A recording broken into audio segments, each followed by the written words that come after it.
Fala superceiros, aqui é o Super Malva, vamos aí para mais uma videoaula, mas antes de mais nada, vai lá, se inscreve no canal, dá aquele joinha, quem não tá inscrito ainda, não custa nada, ajuda bastante o canal a crescer, fica fortão com cara de super-herói, então se inscreve lá, dá aquele joinha e vem com o Super Malva. Vamos dar sequência aí na terceira parte da nossa aula, a organização do ensino fundamental em ciclos, algumas questões, do Ocimar Munhoz Alavarce. E vamos, já vou colocar aqui para vocês aqui no nosso belíssimo quadro. Vamos colocar aqui, ordenar para o topo. Aí, a organização do ensino fundamental em ciclos, algumas questões. E nós paramos exatamente aqui na página 3, onde nós vamos dar sequência nesse tema aqui, ó. Os ciclos e o tensionamento da seriação. Vamos aumentar aqui para... Opa, aumentou demais. Para que a gente possa... Eita, puxa vida, pior que esse aqui é o máximo que dá mesmo. Os ciclos e o tensionamento da seriação. Então vamos dar sequência aí, galera. Lembrando que nós estamos aqui no 2023, né, com o concurso de professor de educação básica e algumas outras funções aí em andamento. Então, assim, estou trabalhando dentro do... Agora em 2023 estou trabalhando dentro do conteúdo programático aí do concurso de Guarulhos, tá bom? Mas serve para todos aí que se sentirem necessidade aí nos seus estudos de estar trabalhando esse tema também. Então vamos lá. Tornando-se trabalhos como o de Vidal e Faria Filho, Souza e Tiak, Tobin, tem-se a escola seriada como modelo hegemônico e ao mesmo tempo com a aparência de único, como forma de organizar a escola de massas e seletiva. Diante desse modelo, ainda a merecer estudos, a organização do ensino em ciclos vem sendo forjada, com ritmos e traços diferenciados, mesmo que mais potencial do que efetiva. Então, assim, a escola seriada é aquela coisa, galera, passa os melhores se formam e aquele que não conseguir alcançar os objetivos no tempo certo, ele vai sendo marginalizado e deixado de lado.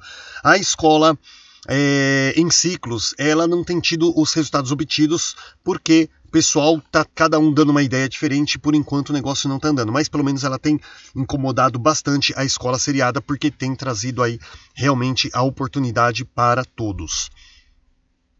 Sem um modelo, os ciclos se instauraram ao menos tensão na escola seriada, como eu falei, propugnando uma escola obrigatória na qual todo e qualquer aluno pudesse se aproveitar plenamente do seu currículo. Com os ciclos, introduziu-se, com diferenciações, uma polarização com a ideia imanente à seriação, de que ao final de cada ano letivo a avaliação seja sinônimo de aprovação ou reprovação de cada aluno, relevando-se a noção de que o transcurso da escolarização não seja condicionado por ameaças ou reprovações, mas seja automático, fluido ou ainda continuado, na perspectiva da igualdade de resultados. Então tá aí a explicação, né, que a escola em ciclos, ela procura trabalhar assim, a criança teve ali, o jovem teve a dificuldade em determinada matéria, por exemplo, ele recupera aquilo depois. Você não pode reter, eu já falei isso em outras aulas, você não pode reter um aluno em todas as matérias, porque ele não foi bem em ciências, ou não foi bem em história, ou não foi bem em geografia.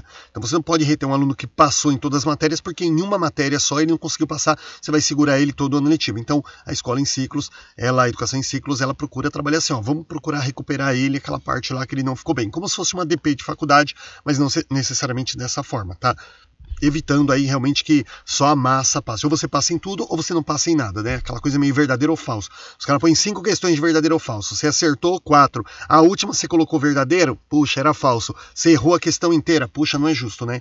Então, a escola em ciclos vem aí para quebrar esse paradigma. Ademais, no debate sobre a organização do currículo em ciclos, não se justifica epistemológica, cognitiva, social, econômica, moral, política e, sobretudo, pedagogicamente, que tal fluxo escolar seja condicionado por tais avaliações, não podendo concluir que não sejam necessárias as atividades avaliativas, como Souza e Alavarce, que demarcam a centralidade da avaliação no contexto dos ciclos.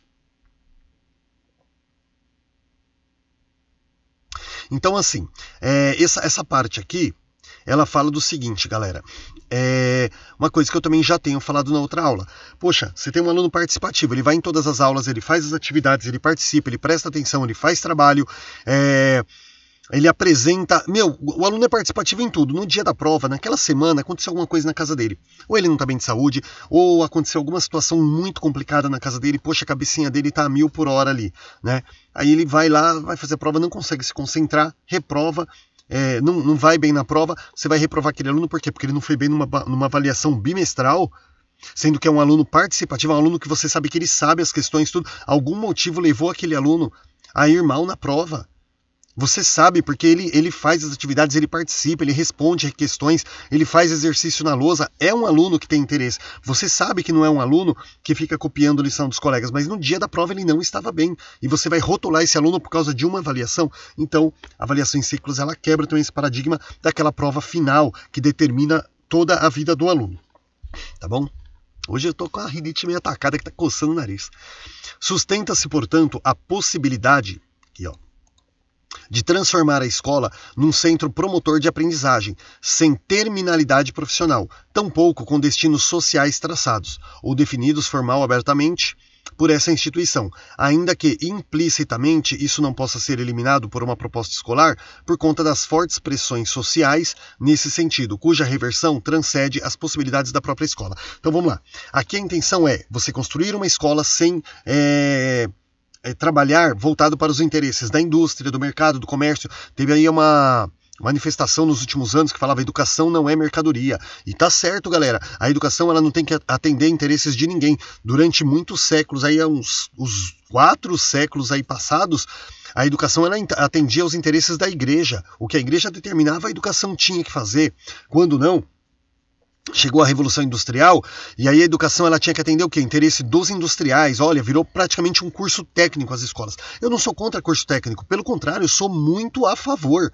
Você chega ali no ensino médio, por exemplo, você pode, hoje, por exemplo, voltado para a área da informática, vários cursos voltados para a área da informática, o próprio magistério, que formava professores excelentes aí, claro, ele vai precisar depois da pedagogia para ter todo o contexto social também, não é só o contexto técnico.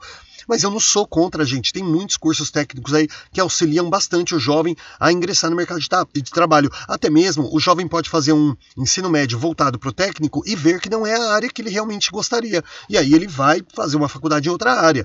O que não pode haver é você eliminar o curso regular do ensino médio. Se o jovem não quer fazer nenhum curso técnico, ele tem que ter o regular.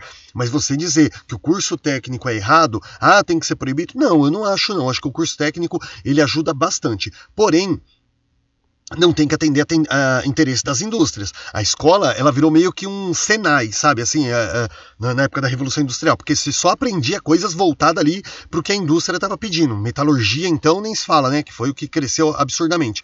Então, você não pode, a escola não pode atender interesses de ninguém, ela tem que atender o interesse do quê? Da formação integral do cidadão.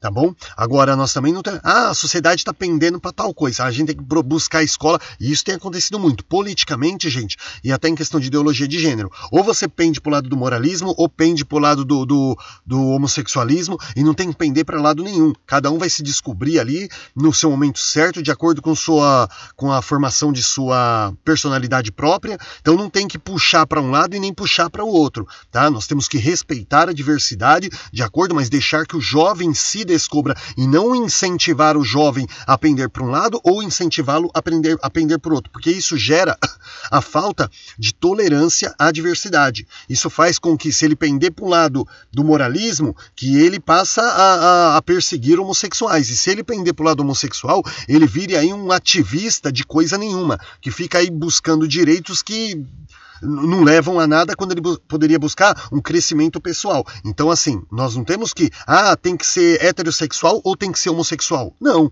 E a mesma coisa na questão política. O jovem ele vai se descobrir, ele vai fazer as suas pesquisas. Não tem que ficar utilizando aula para falar bem da direita ou para falar bem da esquerda. Olha, porque a direita faz isso, isso e isso. Olha, porque a esquerda faz isso, isso e isso. Você não pode utilizar a escola, transformá-la numa arma política. para agredir, para lavar mentes, porque o professor ele defende um lado político e aí ele começa a fazer uma lavagem na cabeça dos alunos, gente. Isso é muito complicado. Eu, por exemplo, tive problemas aí na escola da minha filha, eu gosto bastante da escola dela, só que eu precisei ir lá e falar com a dona da escola a respeito de professores que estavam utilizando o contexto histórico para pregar só coisas que eles queriam que pendesse para o lado deles. E todo lado tem a sua história. A direita tem a sua contribuição, a esquerda tem a sua contribuição, a direita tem os seus pecados e a esquerda também tem os seus pecados. Então nós temos que deixar, se o jovem faz uma pergunta, você fala, olha, legal, interessante sua pergunta, dá uma pesquisada lá e traz para a gente aqui, para a gente ver. Mas não o professor, ali dentro de suas convicções políticas, ficar puxando o jovem para a direita ou para a esquerda. Isso não pode ser feito, gente, de forma nenhuma. Escola não pode ser usada como arma política, como arma de ideologia de gênero e como arma de nada. Defendendo interesses de igreja, defendendo interesses de grupos sociais, defendendo interesses de empresários, comerciantes, industriais. Tá bom? A escola ela existe para a formação do ser humano. E o ser humano tem o direito de se descobrir como ele é e não de ter uma mente moldada para aquilo. Tá bom? Vocês veem, eu nasci, cresci e vivi 34 anos da minha vida, quase 4 décadas, dentro de uma igreja evangélica, gente. Eu tinha toda uma mente formada ali dentro.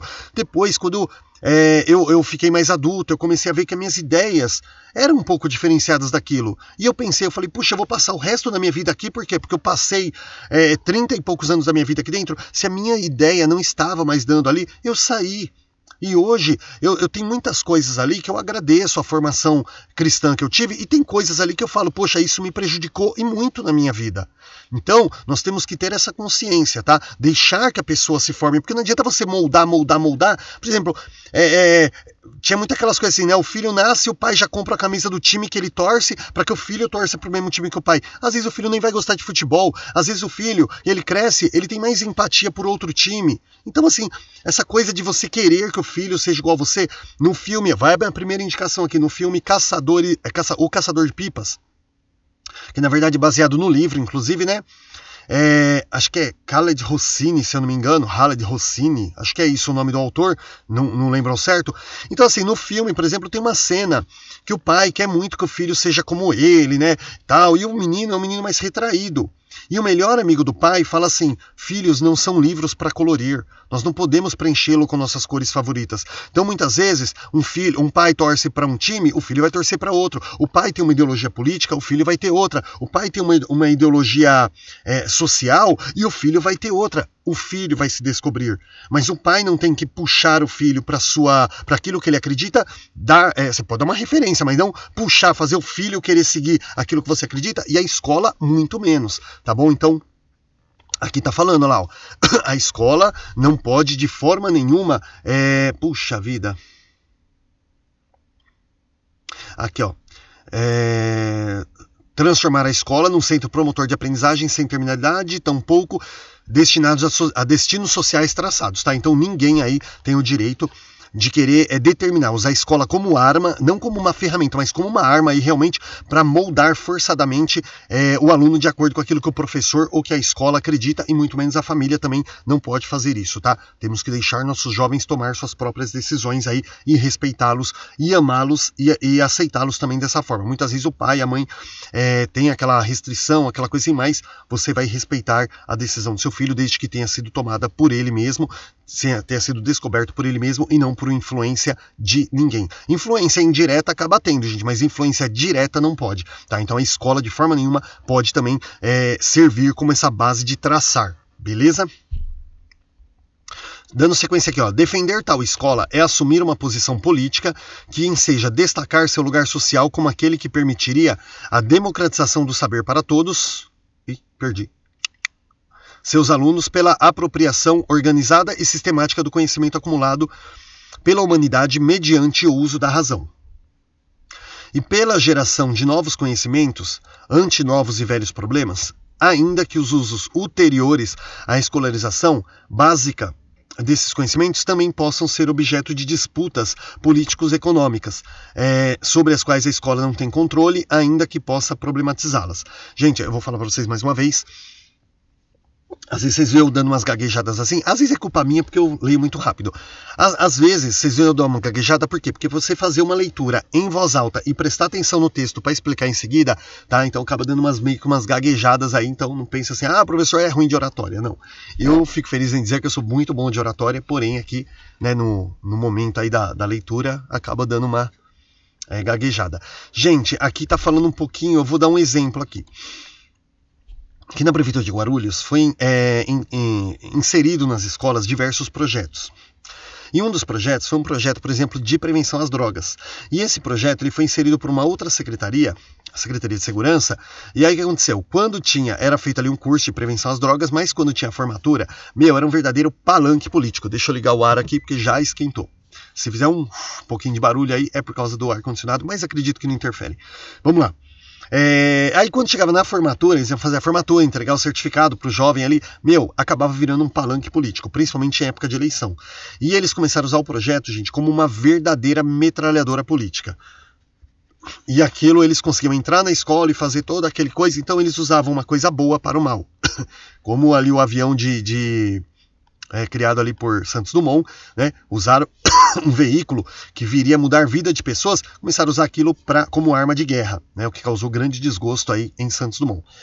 E a mesma coisa, começou a usar projetos lindos, aí projetos educativos muito bonitos como arma política. Por quê? Porque ia o secretário, ia o candidato a vereador, ia todo mundo ali e fazia todo aquele carnaval ali, transformando ali uma formatura, uma solenidade bonita. E, claro, né, os jovens, os pais defendiam, né, falavam, não, olha, que bacana, para continuar o projeto, né, nós precisamos estar aqui, não sei o quê. E aí... Entende, gente? Isso aqui, virou... A escola, ela sempre foi alvo de interesses de todo mundo. Fosse da igreja, de industriais, empresários, até mesmo de políticos, tá? Candidatos aí usam a escola como uma verdadeira arma política. Continuando, para tanto, os professores com liberdade e responsabilidade teriam pela frente aquilo que Vygotsky considerou a pedagogia sobre aspecto de luta. Isto é, o confronto com os obstáculos que os alunos possam evidenciar por estarem numa sociedade que não advoga consensualmente esse tipo de relação com o conhecimento. Particularmente, um desdobramento é a tentativa de superar práticas avaliativas somativas que reforçam a noção utilitarista do conhecimento ao atribuir às notas escolares um valor de troca associado a um valor de uso, distante de muitas vezes do conhecimento, pois expressaria sucesso na carreira interna à escola, aprovação e promessas de ascensão social. Esse quadro, em boa medida, explicaria a ausência de constrangimento em obter boas notas por meios de facilitadores ou até ilícitos. Gente, olha só. Esse trecho aqui é uma coisa que eu uso muito em casa com a minha filha. Sempre usei a minha vida inteira. Eu sempre fui um cara anti-nota. Eu falo que eu sou o cara que eu sou contra a nota 10. Eu odeio a nota 10. Porque eu sempre falei para minha filha, o papai não quer que você tire nota 10. O papai quer que você aprenda. Se você aprender com 7 e aprender bem com 7, pra mim tá de bom tamanho. Hoje tá difícil aqui, gente. É só uma coceirinha, viu? Vai pensar, super malva porquinho. Não, é só a questão da rinite mesmo. Tá meio... Então, assim... Eu sempre falei para minha filha, se você aprender bem com 7, o importante é que você aprendeu. Porque tem jovens, gente, que ele estuda baseado no 10, no 10, no 10, no 10, no 10. A hora que ele tira um 9,5, ele cai de cama. Eu lembro quando eu era criança, tinha uma grande amiga minha que ela tirava só 10, 10, 10, 10, 10. O dia que essa menina... Desculpa, na época era a letra A. Quando essa menina tirava um B, ela passava tarde chorando. Parecia que era o fim do mundo. E era uma garota bitolada nesse negócio de nota. Gente, eu sempre fui contra isso. Por quê? Porque a criança começa a estudar, o jovem começa a estudar baseado em nota. Que está escrito ali, baseado... E ele esquece do aprendizado. Muitas vezes, ele vai ser um excelente aluno na escola. Quando chegar num Enem, ele não passa. Quando chega num vestibular, ele não passa. Chega numa faculdade, ele não progride. Porque ele nunca trabalhou baseado em conhecimento. Ele sempre trabalhou ali, estudou, baseado em notas. E está escrito ali, essa questão do utilitarismo. Né? Você sempre você acaba deixando o conhecimento de lado, o aprendizado de lado, se preocupando com nota. Porque quem tira mais nota é o mais inteligente. Quem tira mais nota é o que vai ter mais chance no mercado. Isso não pode acontecer. Então eu sempre falei isso para minha filha. Graças a Deus, nunca ouvi ninguém dizer assim, ai, a fulana é a melhor aluna da sala. Eu nunca quis ouvir isso. Eu não quero que a minha filha seja a melhor da sala. E eu falei isso para ela. E agora que ela é adolescente, eu falo para ela assim, papai não quer que você seja a melhor da sala simplesmente como mérito. Eu quero que você esteja entre os melhores. Por quê? Eu sempre falo para ela, você tem uma média de 25 alunos na sua sala, é uma escola com salas de aula pequena, então assim, você tem uma média de 25 alunos por sala, né? Se você dividir isso por 3, dá uma média ali de 8 alunos, né? 8 e 8, né? 24, 25 alunos. Então fala assim, ó, 1/3 da tua sala vai ter emprego. 2/3 vai ter que correr muito atrás. Então eu quero que você estude e seja uma das melhores para você estar entre os 8 que vai ter uma vaga garantida, porque não tem emprego para todo mundo, em qualquer que seja a área. Mas eu nunca falei para minha filha, eu quero que você tire 10. Eu quero 10, quero de jeito nenhum, gente. Eu não quero minha filha bitolada em tirar nota. Porque daqui a pouco começa o famoso decoreba, pode começar até uma cola, né? Atrapassa ali, né, na hora de fazer uma prova. Para quê? Para tirar uma nota que não requer aprendizado. Outra coisa que eu sempre falei para minha filha, todo grupo a gente tem, até empresas tem isso, até a gente em escola fazendo trabalhos tem os professores lá que a gente faz na roda, não faz nada e a gente faz o planejamento ali e todo mundo fica com o nome. E eu falo para minha filha, grupo de trabalho, porque tem o fulano que não faz nada, nós duas faz e tem que dar a nota para todo mundo. Eu falei, agradeço, eles são seus melhores amigos. Porque são eles são jovens que não vão competir com você no mercado de trabalho. Então assim, você não tem como ajudar. Eles querem tirar nota sem ter que contribuir com nada. Não tem problema, faça o trabalho todo. Na hora de tirar nota, tira todo mundo. Eles vão passar de ano? Vão passar de ano. Só que quando chegar amanhã, de repente, eles vão até bater na porta de uma empresa onde você é diretora, onde você é presidente, onde você é a pessoa responsável pela contratação. E eles vão pedir emprego para você. E você vai chefiá-los. Por quê? Porque você estudou, eles trapacearam. Então eu falei assim, se ele quer receber nota na trapaça, não arrume briga. São seus melhores amigos. São as pessoas que não vão disputar com você no mercado de trabalho. Eu falei, agora você faça por você. Então isso foi o que eu sempre ensinei para minha filha, né? Então essa questão aqui, por exemplo, de colocar essa questão da nota, sabe? O melhor é aquele que tira nota. O melhor é aquele que aprende. Um aluno que aprendeu com 6 e é um aluno que fica tirando 10, 10, 10, muitas vezes aquele que aprendeu com 6, quando chegar numa entrevista de emprego, quando ele tiver que fazer um teste em alguma coisa, até mesmo uma prova escrita para entrar no emprego, aquele que tirou 6 vai tirar uma nota maior do que aquele que tirava 10 na escola, porque ali naquela entrevista ele não conseguiu colar. Ali naquela entrevista ele não conseguiu trapacear. Beleza? Vamos dar sequência aqui, ó. A polarização entre ciclos e séries ganha relevância se estiver acoplada à discussão dos procedimentos mais convenientes para o incremento do aproveitamento escolar. Pois, se série significar a defesa da reprovação como ameaça capaz de levar alunos a aprender, ou ciclos significar apenas o seu adiamento,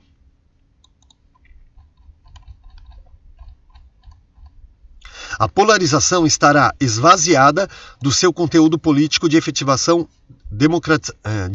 democratização da escola. Então ele está falando sobre a educação seriada através do meio. Se você não estudar, você vai repetir. Se você achando que o aluno vai se incentivar a estudar, o aluno que não quer estudar, ele não vai estudar independente de ameaça.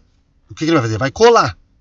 E ali no caso do ciclo, você só está evitando repetir, né? Você só está retardando isso. Mas se o ano que vem você não conseguir, você vai repetir do mesmo jeito. Cara, o ciclo está ali para auxiliar. A seriação, ela está ali para auxiliar somente a nata. Então, as pessoas costumam colocar dessa forma para tentar causar aí essa intriga educacional.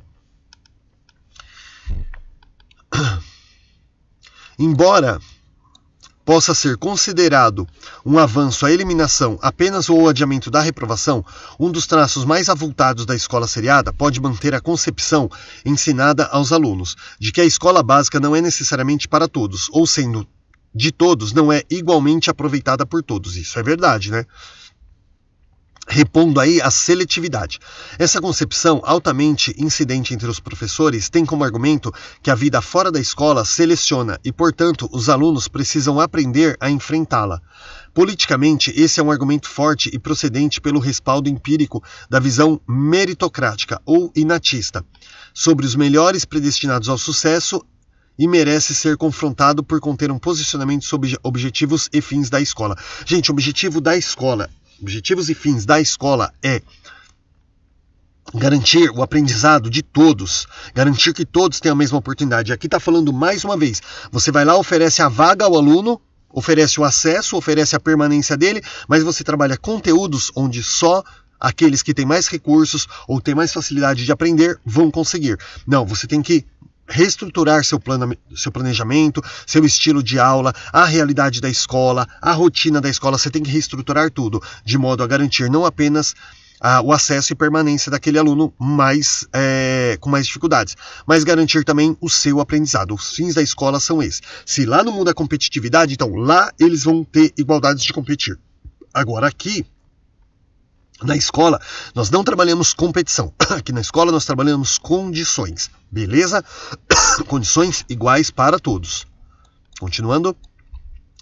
Para a defesa da escola em ciclos, tal argumento pode ser contestado politicamente pelo reverso empírico, ou seja, na vida fora da escola. Há outras práticas na perspectiva de uma sociedade que rompa com a seletividade, em seu sentido de desigualdade social, e se apoie no desafio de enfrentar coletivamente as grandes necessidades sociais. A escolha da forma de organizar a escola, não sendo natural, olha aqui que eu falei, organizar a escola, não sendo natural, deve estar associada à questão do para que escola? E implica um posicionamento que, ao começar dos gestores pela posição política que ocupam, deve explicitar ao fazê-lo.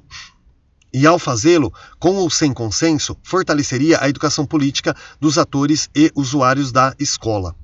Não há solução no equacionamento dos ciclos que contorne o problema político da democratização da escola, entendida como o tensionamento de seu sentido liberal, isto é, a igualdade de oportunidades transformada na possibilidade de que todos tenham o máximo aproveitamento da escola. Isso não representa a defesa de que a escola possa reverter relações sociais que limitam sua democratização. Trata-se de politizar as soluções organizativas da escola e levar ao extremo suas possibilidades. Tensionar o liberalismo não significa automaticamente superá-lo, mas relevá-lo com suas contradições sociais. Por isso, nas propostas de ciclos apresentadas em favor da democratização da escola, é preciso localizar quais são os passos para transformações curriculares efetivas, pois pode haver mudanças apenas normalistas, apenas intenções de romper com as consequências negativas da seletividade, sem apontar nem viabilizar medidas decisivas para a alteração da escola. Gente, esses 3 parágrafos que eu li aqui, deu uma reforçada em tudo que a gente vem trabalhando, tá? O pessoal também meio que está sem ideias. Isso me lembra lá no começo da tendência pedagógica, que tinha o tradicionalismo, e chegou o pessoal lá com a educação renovada, e eles tiraram todos os conteúdos, porque falaram, não, educação conteudista, aquela coisa e tal. Só que aí eles criaram uma escola renovada onde o aluno poderia aprender aquilo que ele quisesse sem conteúdos. Quando eles olharam que o aluno estava indo para a escola, mas não tinha o que aprender, porque eles tiraram todos os conteúdos, eles precisaram rever suas ideias e ver, não, a gente vai colocar conteúdo, mas não aquele que tinha. Vamos pegar um conteúdo melhorado, conteúdo que foque mais no educando. Mas eles perceberam que eles fizeram besteira, eles quiseram tirar tudo do tradicionalismo e não tinha o que aprender. Aí eles precisaram dar uma renovada ali. A mesma coisa acontece aqui. A educação em ciclos, ela chegou, deu uma porrada lá na escola seriada, porém ela não apresentou uma proposta de todas que apresentou, não apresentou uma que fosse viável, que realmente funcionasse. Tá? Então, precisa mudar a escola, precisa mudar a estrutura da escola, precisa mudar, reorganizar o planejamento, precisa reorganizar as aulas, o professor tem que ter uma visão diferente. Tá, posso fazer uma pergunta? Como? Não sei. Então não adianta você apontar problemas, você tem que, quando você aponta um problema, você já tem que apontar uma possível solução. Se a sua solução não é a melhor, o pessoal vai começar a debater aí para achar uma solução. Mas não adianta você ir lá apontar um problema, colocar uma ferramenta que vá contra tudo aquilo, sem uma possível solução, sem uma sugestão que possa melhorar aquilo, modificar melhorando, tá? Então mais ou menos isso que fala esses 3 parágrafos aqui. Ainda que se considere que a escola não seja panaceia nem instrumento absoluto para a superação de problemas sociais, sua construção histórica consubstancia-se como disputa social, pois, conforme Petita, como instituição social, produz e reproduz a sociedade, ainda que cada conjuntura histórica possa favorecer uma ou outra perspectiva. De toda maneira, a escola inscreve-se no movimento histórico e social com as classes sociais, suas frações ou mesmo vários grupos de interesse, movimentando-se com mais ou menos nitidez. Explícita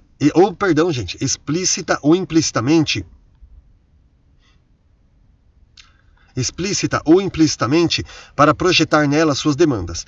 A escola decorre de forças políticas e culturais relativas, em função de quem a propõe e das condições e correlações de forças em disputa, contestando a visão fortemente arraigada que naturaliza a sua existência. Então, pessoal, esse parágrafo grandão aqui, ó, ele está falando aí que a escola, mesmo que ela não consiga ter essa força que deveria, mas assim, a escola ela está ali para unir a todos. Unir as culturas, unir as raças, unir as opiniões. Ela está ali para apoiar a todos e garantir a aprendizagem de todos. E aqui está falando um negócio que eu falei aí no comecinho da aula, ó, que fala assim, a escola decorre de forças políticas e culturais relativas, que é aquela coisa, quando se fala política, eu já falei aí dos professores, né, os gestores que puxam para aquilo que eles acreditam. E no caso ali, cultural, até mesmo essa questão da sexualidade, tá?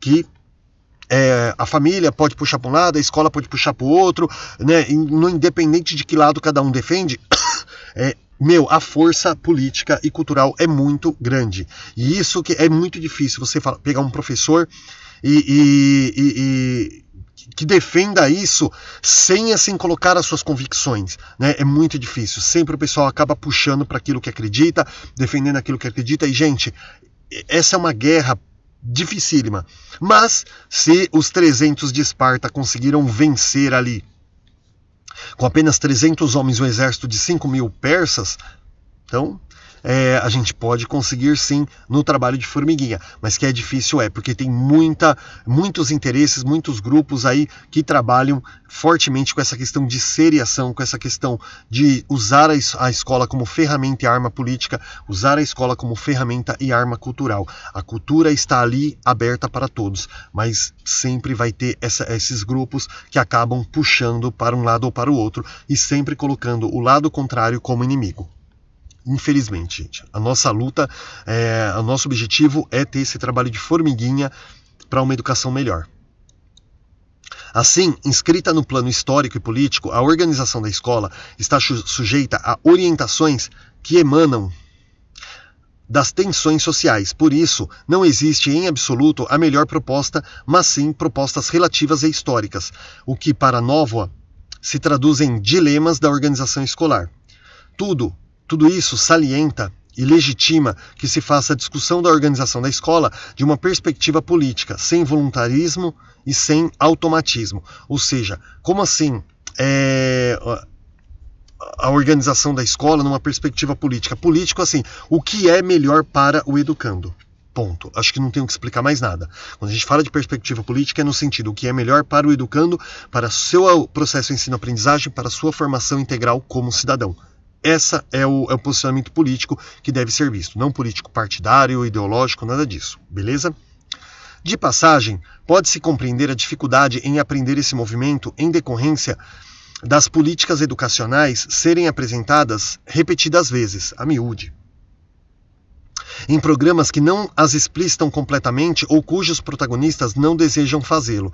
Tá? Isso acontece bastante aí. Pessoas que abraçam projetos aí que não têm o interesse. Se não tem o interesse, gente, tô pouco me importando com o resultado que vai dar. Delineando consequências quanto à organização do trabalho pedagógico, Vinhal Frago escreveu que a seriação pode ser admitida pedagogicamente pelo motivo de que genericamente seja a graduação de objetos de ensino e, portanto, seleção e ordenação de conteúdos a fim que se possa melhor ensinar. A escola seriada, por seu turno, seria uma organização que opera para fragmentar os conteúdos para melhor selecionar e ordenar os alunos. Historicamente, o atendimento de amplas camadas sociais, que por necessidades daqueles que viam nisso um mecanismo de controle social, como fundamentou Talcott Parsons, acho que é assim que fala, quer por pressões vindas de baixo para ampliação de direitos, mas, em algum grau marcado pelo clima liberal de igualdade de oportunidades, acabou por consagrar a escola seriada e suas condizentes práticas avaliativas somativas. Então tá aqui um pouquinho de gente que defendia, colocando ali Como que falo? Puxa, esqueci a palavra agora. Não é opiniões, tentando justificar, colocando justificativas aqui, termos aí que justificassem porque é importante a escola seriada, né? Olha, tem um número de uma quantidade de aprendizado que ele precisa para dar sequência nos seus estudos, isso. Então, só que o grande problema que a gente bate e aquele que não alcançou 100% dos objetivos, passou em diversas matérias, reprovou em uma, duas. Você retém aquele aluno, você atrasou um ano da vida dele, porque em uma matéria, e se ele não quer ser cientista? Reprovou em ciências. E se ele não quer ser cientista? Ele reprovou em história. E se ele não quer ser historiador? Se o dom desse jovem é ser um advogado, é ser um médico, poxa, tá bom, vai lá, cara, retoma isso aí no ano seguinte, para ele que se aprofunde, para que ele possa recuperar a dificuldade dele, mas não retenha um aluno um ano inteirinho só porque ele reprovou em uma, duas matérias, tá? Então, essas colocações deles aqui, justificativas deles, é meio que... Em outro trabalho, Vinhal Frago, tendo em conta as características dos sistemas educativos formais, destaca que a estruturação vertical do ensino primário, em séries e etapas mediante a introdução e difusão de exames, provas e decisões de promoção de série, decorreu ao longo do século XX, articulando a extensão da educação obrigatória com a escola graduada, gerando adicionalmente o fenômeno do fracasso escolar e dos repetentes. Por quê? Nem preciso falar mais, né? Já falei bastante sobre isso aqui. Nesse contexto de fragmentação da organização escolar, até a docência foi paulatinamente se especializando, resultado da manufatura que aí foi se alojando, com suas consequências para esse tipo de trabalho, produzindo um profissional que, nos marcos da divisão social do trabalho, se identifica como aquele que seleciona pelo saber que domina. Isso explicaria, pelo menos em parte, a chamada resistência docente às medidas que diluam a autoridade selecionadora materializada nas práticas avaliativas. Então, assim, aqui tem muita aquela coisa assim, as empresas chamavam as pessoas pelas notas que obtinham, pelo histórico escolar, pelo diploma. E quantos profissionais nós tivemos, gente, que muitas vezes assinava o nome, sabia ler ali meio ruim, mas, cara, você jogava ele numa máquina, ele dava uma aula de como trabalhar naquilo, ele fazia os melhores trabalhos naquilo. Você joga ele na escola e ele fracassava. Albert Einstein fracassou na escola, né? O pianista lá, Amadeus Mozart, também fracassou.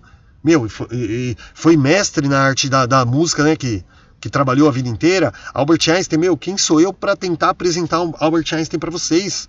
Um dos maiores cientistas da história, uma das pessoas mais inteligentes que já passou pela história, e fracassou na escola, né? Por quê? Porque o professor queria que ele aprendesse, se o cara não vai bem naquilo ali, ele pode ir bem em outras coisas, que é como acontece. Por isso que fala hoje assim, agora é aula de pincel com tinta. Às vezes a criança, cara, ele não vai ser um pintor profissional, não vai ser o próximo Leonardo da Vinci, mas ele é bom em outras coisas. Ele gosta de cantar, ele gosta de contar história. E aí você, não, mas eu vou reprovar ele porque ele não passou na aula de pintura com tinta. Pô, vocês estão de brincadeira comigo, né?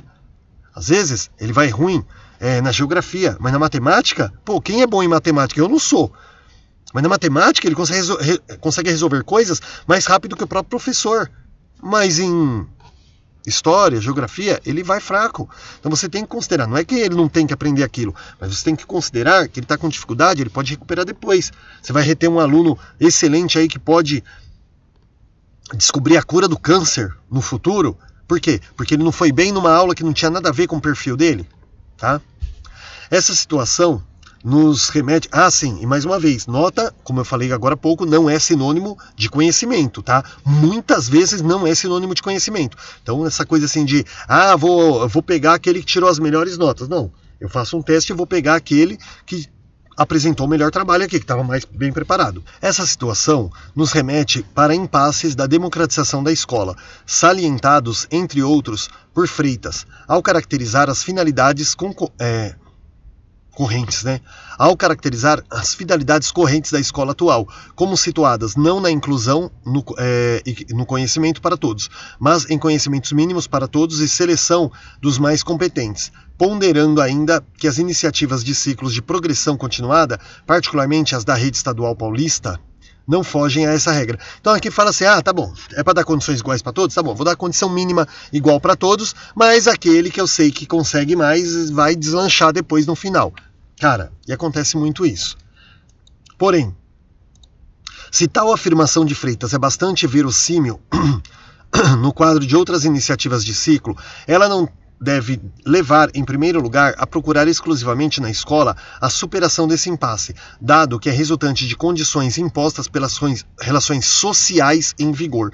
Ou seja, né, se você tem todo um contexto político e social jogando, pendendo para um lado, acaba ficando, né, difícil de você trabalhar aí, levar essas iniciativas à frente. Recordemos que mesmo em situações de ausência de escola, o recrutamento para postos da hierarquia social se fez presente. Historicamente, aqui em Alhures, ocorreu que a instituição escolar mostrou-se eficaz para tarefas de seleção, ainda que não a tenha criado. A possibilidade de estabelecermos pela ação da escola um tensionamento nessa ordem de coisas não pode nos conduzir à crença de superação por via dessa instituição. Em segundo lugar, mais em concordância com Freitas, se a adoção de ciclos em várias redes e escala bastante avantajada não levou à ruína da escola, também representou alcance de patamares há mais de 2 décadas prognosticados, mesmo naquelas escolas de redes, cujos dirigentes justamente sustentavam que a proposta era de inclusão social e cognitiva. Eis, pois, um desafio a ser aprofundado também em pesquisas acadêmicas, carentes de base empírica, como aliás demarcaram Souza e Barreto. Subsidiariamente e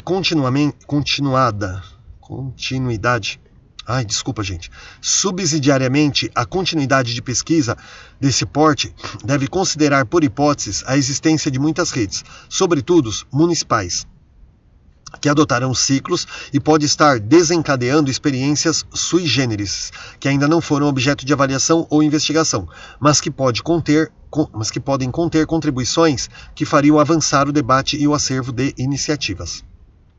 Reforça essa demanda empírica tanto a observações de Canário diante da constatação da impossibilidade de alteração absoluta da realidade por decreto, muitas vezes eivadas de insuficiência teórica e autoritarismo prático. Gente, quando eu falo aqui insuficiência teórica e autoritarismo prático, por quê?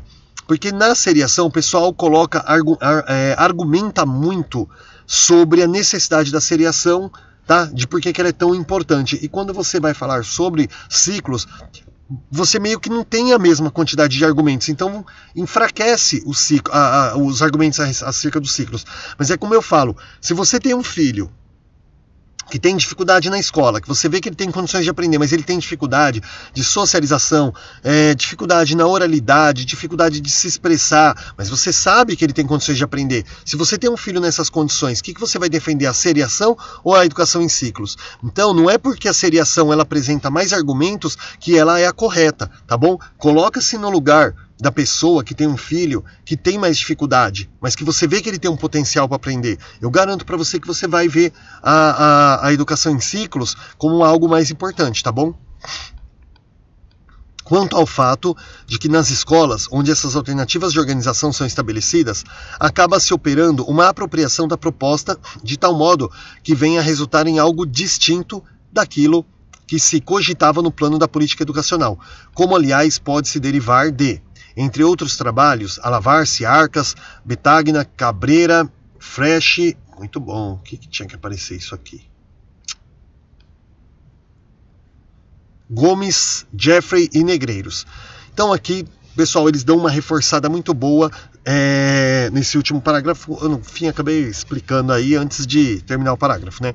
Mas reforça aí essa questão. Muitas vezes a educação seriada, ela tá com muita força, por quê? Porque ela defende diversos tipos de coisa. A pessoa fala assim, mas lá fora é competição, aqui você quer botar todo mundo para aprender, mas lá fora, tá bom, lá fora é competição, mas a escola, a obrigação da escola, a finalidade da escola é garantir uma educação e aprendizagem com direitos iguais para todos, e não simplesmente sair correndo com aqueles alunos que aprendem mais e o que aprende menos, joga para fora, deixa ele de lado, beleza? Aí a gente vai começar aqui os ciclos e a superação da repetência, porém, né, claro, nós vamos aí deixar isso para nossa próxima aula, tá bom? Não deixa de curtir, de se inscrever, de compartilhar com os colegas aí, para dar uma força para o canal. Bons estudos e até a próxima aula.